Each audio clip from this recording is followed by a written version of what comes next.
कक्षा पंचम के सभी विद्यार्थियों का ऑनलाइन हिंदी पठन कार्यक्रम में स्वागत है। प्यारे बच्चों, पिछली कक्षाओं में आपने अनेक हिंदी व्याकरण पढ़े हैं, जैसे संज्ञा, वचन, लिंग आदि। तो आज हम सर्वनाम, जिसे हम प्रोनाउन भी कहते हैं, के बारे में पढ़ेंगे। सबसे पहले इसकी परिभाषा। सभी संज्ञाओं के बदले जिन शब्दों का प्रयोग होता है उन्हें सर्वनाम कहते हैं, जैसे मैं, तुम, आप, यह, वह, जो, सो, कोई, कुछ, कौन आदि। हिंदी व्याकरण में सर्वनाम के 6 भेद हैं। पहला, पुरुषवाचक सर्वनाम। दूसरा, निश्चयवाचक सर्वनाम। तीसरा, अनिश्चयवाचक सर्वनाम। चौथा, संबंधवाचक सर्वनाम। पांचवा, प्रश्नवाचक सर्वनाम। छठा, निजवाचक सर्वनाम। पहला है पुरुषवाचक सर्वनाम। जो सर्वनाम शब्द बोलने वाला, सुनने वाला या अन्य व्यक्ति के लिए प्रयोग किए जाते हैं उन्हें पुरुषवाचक सर्वनाम कहते हैं। पुरुषवाचक सर्वनाम के 3 भेद हैं। पहला, उत्तम पुरुषवाचक सर्वनाम, जिसे हम फर्स्ट पर्सन कहते हैं। दूसरा, मध्यम पुरुषवाचक सर्वनाम, जिसे सेकेंड पर्सन कहते हैं। और तीसरा, अन्य पुरुषवाचक सर्वनाम, जिसे हम थर्ड पर्सन कहते हैं। पहला, उत्तम पुरुषवाचक सर्वनाम, फर्स्ट पर्सन। बोलने वाले को उत्तम पुरुष कहते हैं। जैसे बोलने वाला बोलते समय अपने लिए मैं शब्द का प्रयोग करता है और मैं से ही अनेक शब्द रूप बनते हैं, जैसे मैं, मेरा, हमारा, हम, हमें, मुझे आदि। दूसरा है मध्यम पुरुषवाचक सर्वनाम, सेकंड पर्सन। सुनने वाले को मध्यम पुरुष कहते हैं और उस व्यक्ति के लिए जिन सर्वनाम शब्दों का प्रयोग होता है वे हैं तू, तुम, तेरा, तुम्हारा, तुझे, तुम्हें आदि।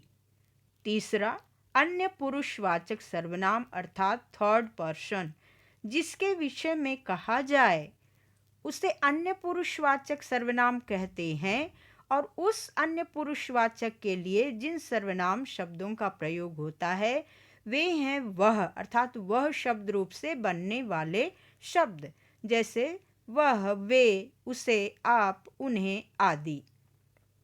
दूसरा है सर्वनाम का भेद में निश्चयवाचक सर्वनाम।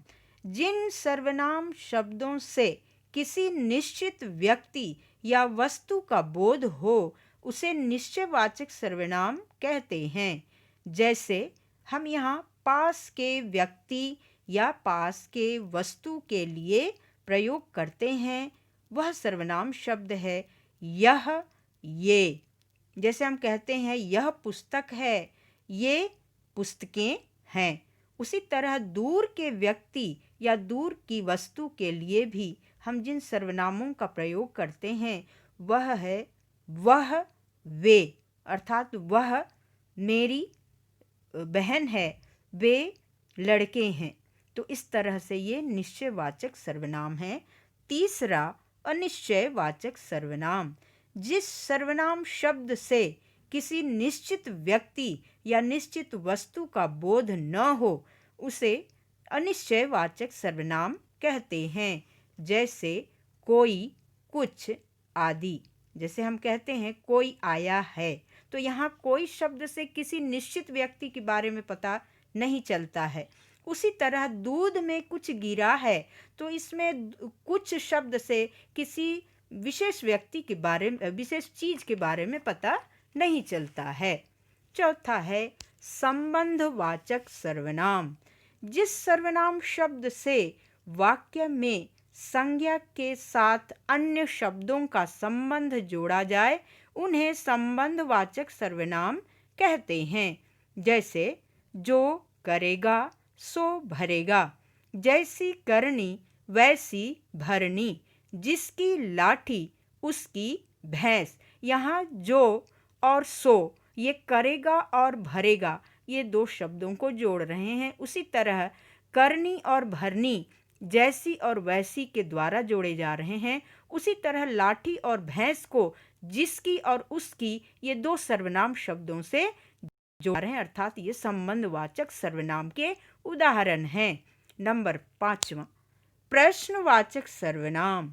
जिस सर्वनाम शब्द से प्रश्न पूछने का बोध हो उसे प्रश्नवाचक सर्वनाम कहते हैं।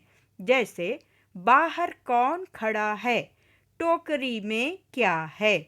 यहाँ कौन शब्द प्रश्नवाचक सर्वनाम है और यदि उत्तर भी आए तो यहाँ पर कोई संज्ञा का ही शब्द होगा उत्तर में। उसी तरह टोकरी में क्या है तो क्या की जगह किसी संज्ञा शब्द का ही प्रयोग होगा। जैसे टोकरी में क्या है तो टोकरी में सेब है, आलू है, कुछ भी हम कह सकते हैं। 6ठा नंबर है निजवाचक सर्वनाम। वे सर्वनाम शब्द जिनका प्रयोग अपने आप के लिए प्रयोग किया जाता है उन्हें निजवाचक सर्वनाम कहते हैं। जैसे मैं अपना काम स्वयं कर लूँगा, यहाँ पर स्वयं या कर लूँगी। वह खुद लिख लेगा, यहाँ खुद शब्द है निजवाचक अर्थात अपने आप के लिए प्रयोग हो रहा है। मैं अपने आप चला जाऊँगा, यहाँ अपने आप भी निजवाचक सर्वनाम का उदाहरण है। वह स्वतः समझ जाएगा, स्वतः शब्द भी निजवाचक सर्वनाम के लिए प्रयोग हुआ है।